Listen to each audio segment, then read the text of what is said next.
Welcome to The Big Picture. I'm Phil Arno. Over the last few weeks, we've interviewed two of the three candidates for the congressional race here in New York's 23rd District. Carl Palladino and Nick Langworthy are running against one another in the August 23rd Republican primary. Also on August 23rd, Max Della, a Democrat, will be running in a special election against Republican Joe Sempolinski to temporarily fill the seat vacated by former Congressman Tom Reed. That's till the end of this year. In the general election in November, to determine who will win that seat for the next full term, Max Della, no matter what happens on August 23rd, is set, and he'll take on whoever wins the August Republican primary between Palladino and Langworthy. I hope that all makes sense. On this big picture, we're going to jump right in with Max Della and have a discussion on his views and positions. So it's with great pleasure that I welcome to this big picture Max Della. So welcome to the show, Max, and it's a pleasure to talk to you. I have to ask you right off the bat, as the Democrat in the race, it's going to be a challenge because this district traditionally is a conservative district. Tell me about the challenge of running in this race. Well, certainly it's a challenge because of the demographics, registration, whatever. But I believe that there's a chance that people want someone who's truly ready to serve the people, and that's why I'm doing this.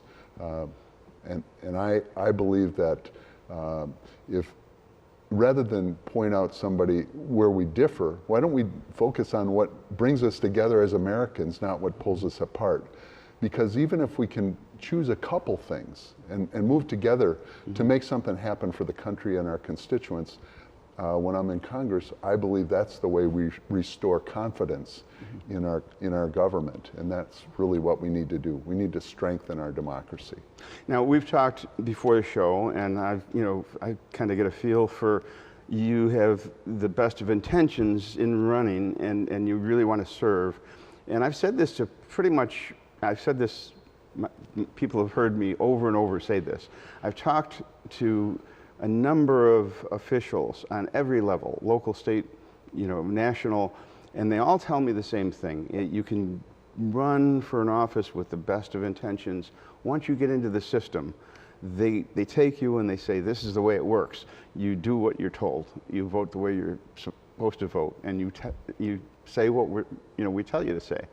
And you kind of follow the party line. And that's the way today it works in government. And I've asked the other candidates this, and you were a commander, and I've asked the other candidates this as well.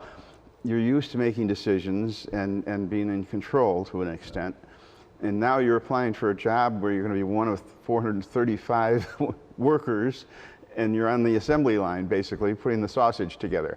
How is that transition going to work? That's an excellent question. It really is.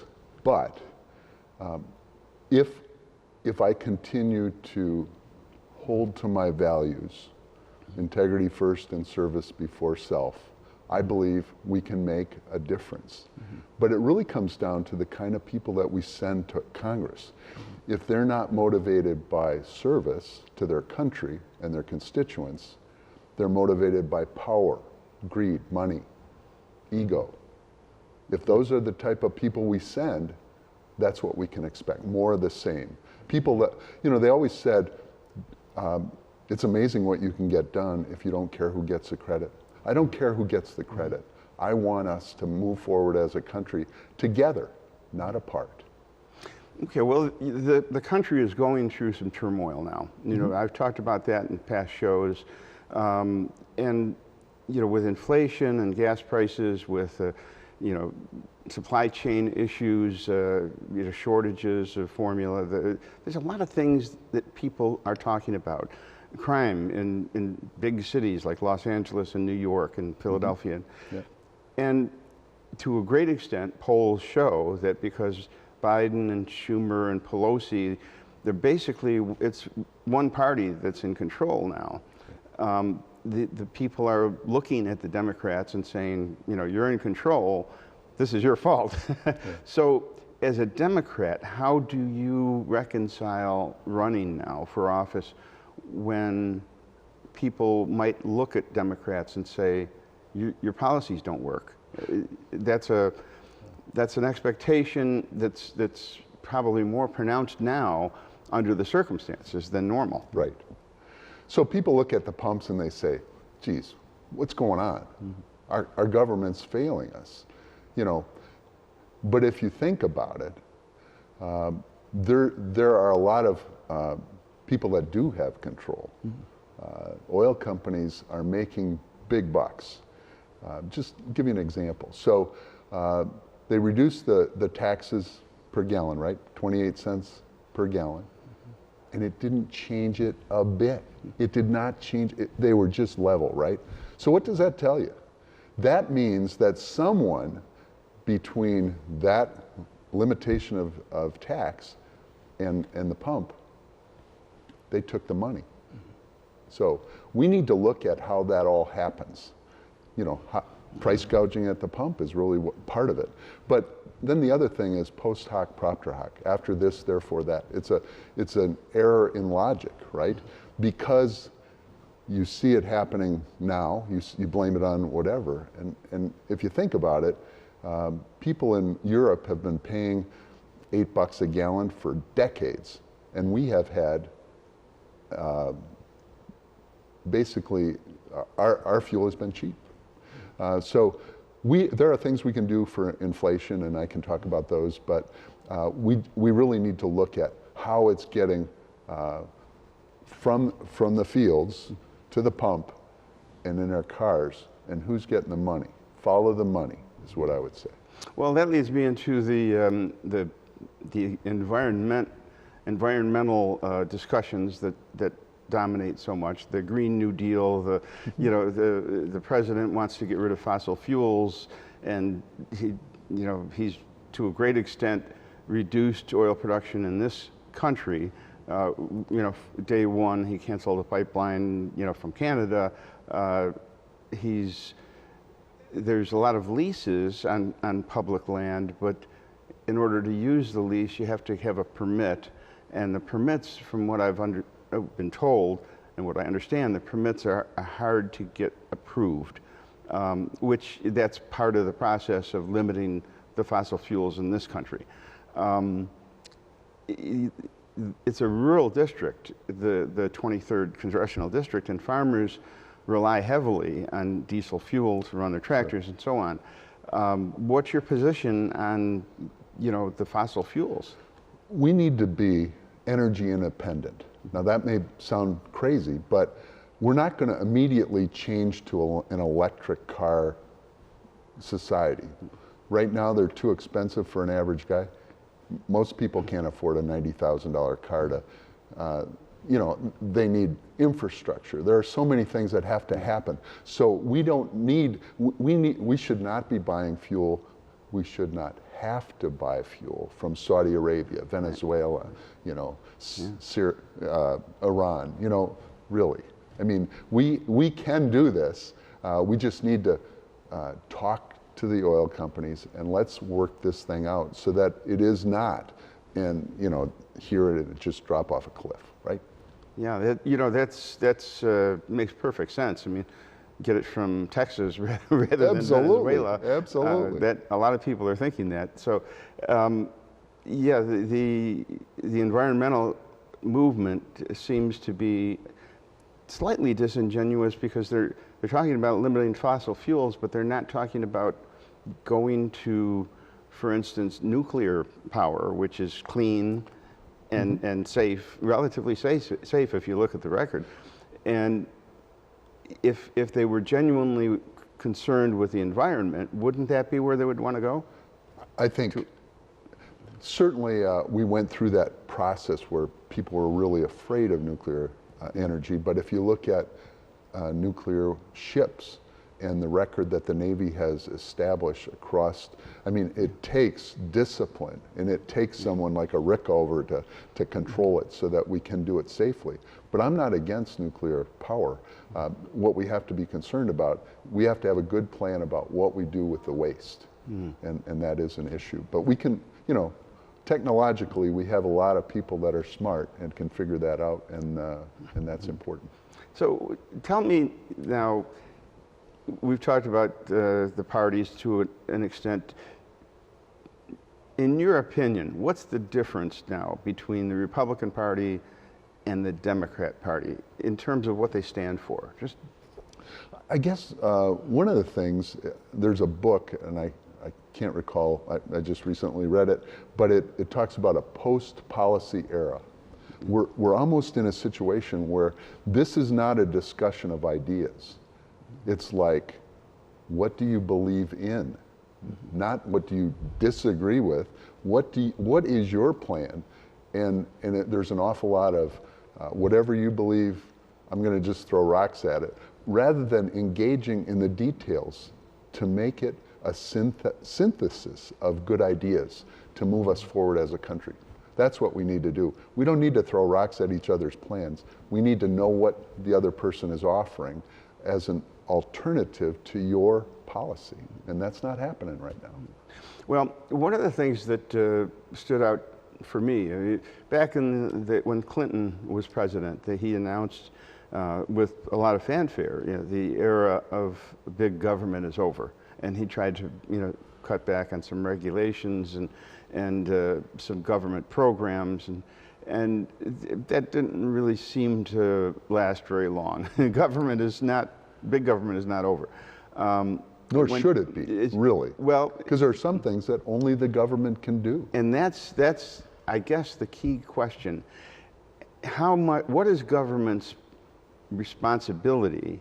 You know, when the nation was founded, government was very limited. I mean, they believed in individual responsibility. Sure. You were supposed to spend your money responsibly. You were supposed to take care of yourself. Government was there for national defense and for, you know, infrastructure and various other things, but very limited. That's not the case today. What is government's responsibility? Are they really supposed to be involved in everything? I mean, literally everything that we do on a daily basis. Yeah. Let's talk about, say, clean water, clean air. We were working our way through that process over the course of 40 years, and we developed protections, and then they were accused of being restrictions of business. So business they have to respect the shareholder. They have to make money for the people that are giving them money to operate. And I understand that. But there are things that they don't want to do. They don't want to pay the social costs of polluting or whatever. They don't want to do that. And that's understandable. But there's so much influence of those powerful economic forces that our government is really speaking not in our best behalf. Because, you know, you want to turn over to your grandchildren fresh water, beautiful lakes, clean air. We only get one shot at this. We have to be responsible. Whether you agree with, you know, climate change or whatever, doesn't it make sense that if you want to breathe the air, you're going to take care of it? Well, I agree with you on that. Government is probably the one entity that's powerful enough to rein in the ambitions, you know, Sure. that are caused by profit. I mean, you know, companies are entitled to make a profit, and they're Sure. entitled to conduct their business in a responsible way. Sure. But motivations often say, well, we want to do this, and maybe it's not so good for that. And that's when the government has to come in and be a referee. And that's understandable, because government is the only one that can be in that role. We can't leave it up to the people who are too closely involved. Right. So I agree with you on that point. And we will continue this in just a minute because we're out of time for this segment. We'll be back right after this. Stay tuned.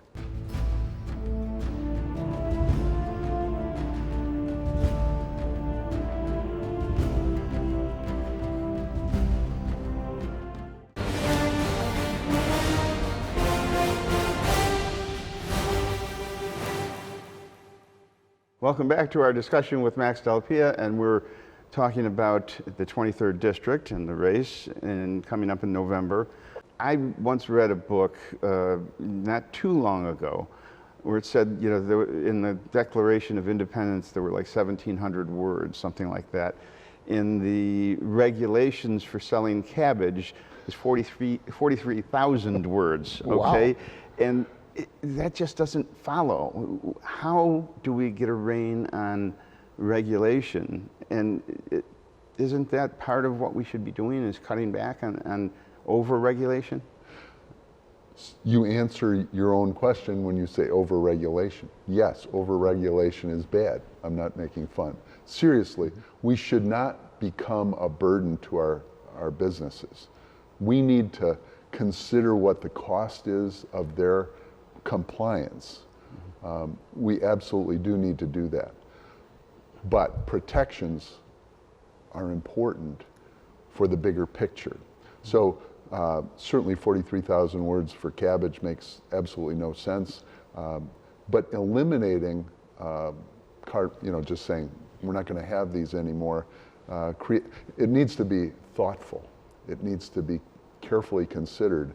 And when you take away the expertise of, say, the Environmental Protection Agency and say you can't do this anymore, that really works against what we're really trying to do, and that is protect the safety and the health of the public, and yet reduce the burden on our businesses. We don't want to be a burden to business, certainly.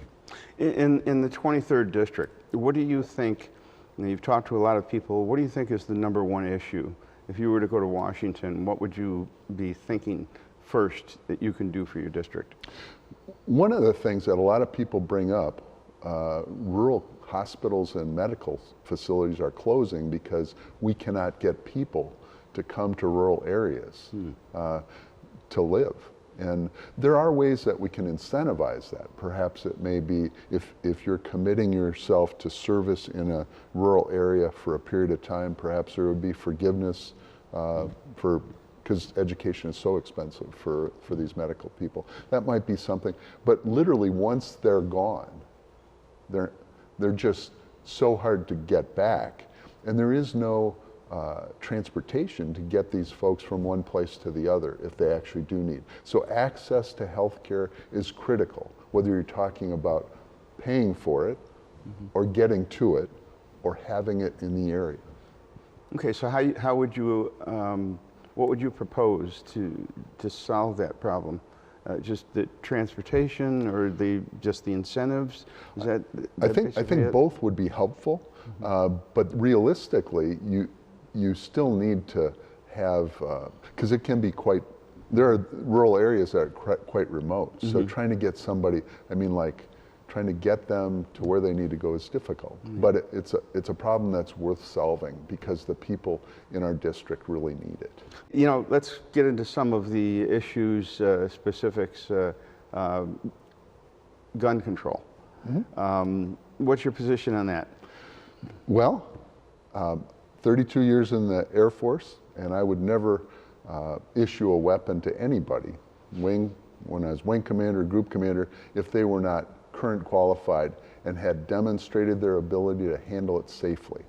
Now, that seems just like common sense to me, but that's not part of the way things work, but it should be. Also, you know, I'm not afraid of guns. I'm not here to take away guns. I was an expert marksman in 9mm, 38, M16. So I know guns, and I know that trying to define what an assault rifle is actually an issue that's real. People just say, well, it's an AR-15, but there's AK-47s, and those are not automatic weapons, but they can be modified to be that very quickly, as we all know. People are talking about anything that's a semi-automatic as being an assault. You know, and that would be virtually every weapon. Virtually, that's the problem, because a deer rifle is semi-automatic. So the issue really is, how can we balance what we're trying to accomplish? And what we're trying to accomplish is to protect the public and prevent all this carnage. So why does someone who wants to go hunt deer have 30-round magazine. That's kind of crazy. Maybe not in New York because you can't do that, but you can go across Pennsylvania and get it. But if you need 30 rounds to take down a deer, I think you need more training. So. Well, you know, it's very, very stylish to blame the guns now. Sure. People, you know, cry out for gun control every time there's an incident. And almost universally, when there is an incident, it's connected with an individual that's got emotional or mental problems. That's an excellent point. It really is, because we need universal background checks. They need to consider mental issues. They need to consider the fact that you know, people have an established history of domestic abuse, or they're on a no-fly list. Why would we want to give guns to people that we know are putting the public and themselves at risk? Why would we do that? The reason is, you know, we should not have limitations on that. It should be multi-state. It should be no exception for guns or transfers among family members or friends. And if we do that, that is a good thing, and it's something that will protect some. It won't avoid everything, but let's not make the perfect the enemy of the good. So. Well, I like to get to, like, you know, the root causes of things. Sure. And I like to, you know, boil it down. And you can't come up with simple solutions for everything. But sure. the mental health issues that people have, and that leads to bad behavior, which hurts other people. Mm-hmm. And if it's not with a gun, it might be with a car. Sure. It might be with a knife or poison or whatever. Sure. Somebody who's intent on doing something evil is going to find a way. And recently there was a shooting in Japan, you know, where the guy actually cobbled together a homemade gun because he wanted to do evil. Right. And then there was an incident in the Midwest, and I was in Michigan, where a gentleman ran over 17 people, I think, died by a vehicle. Right. So people will do bad things. Right. And normally those people have mental health problems. Mm-hmm. In the Carter administration, they wanted, through the best of intentions, to help people with mental issues. Prior to the Carter administration, there were abuses. There were, you know, asylums, and people were mistreated, and they wanted to protect people. The result, unfortunately, of the good intentions was they increased the difficulty in getting people committed for help. Mm-hmm. Okay, no longer could families say, look, at my son or my daughter or my brother or whatever, they really are a danger, they need help, and they went away. Now, and the homeless population, these incidents that we see with guns, to a great extent, that's a result of the fact that we can't get people the help that they need, because they have to approve themselves that, you know, they need the help. And people who are mentally at issue, they're not going to say, I need the help. Right. It is a dilemma, and it's of concern. I guess I need to also go back and say, once you take someone's right to a weapon, is there a way to get it back? Because we're talking about someone's right, so there should be a way to get it back. But getting back to your issue, as far as that's concerned, we definitely have, we're trying to balance the freedoms of the individual, the homeless, the person who has some mental issues, and we're trying to balance that with the public safety. And that's difficult, but it's necessary. We need to have a mechanism to do that, and it needs to be efficient, and it's like, see something, say something. A lot of these, there are things that their red flags were up all over, and people just, for whatever reason, didn't keep records of it or didn't follow up on it. And in retrospect, I'm sure they feel terrible, but the fact is they had warning, and they need to have the public officers, peace officers, whatever, they need to know because they're at risk as well. Well, we only have about a minute left, and I think in order to give you a proper introduction to the people of Western New York, why don't you take the final minute or so and just tell people why you should be the next congressman from the 23rd District. My dad always used to say, my parents actually, both veterans, they said, service is what gives life purpose. After 32 years in the military, I'm ready to serve again. And I believe that if we work together, rather than assuming that someone that differs with me on an issue is an enemy, I would prefer to say, let's agree to disagree, but tomorrow let's look for a couple things that we can agree together to make something happen that's good for the nation and good for our constituents. And I think that's the way that we can move forward. It all starts with the kind of person that we send to Congress.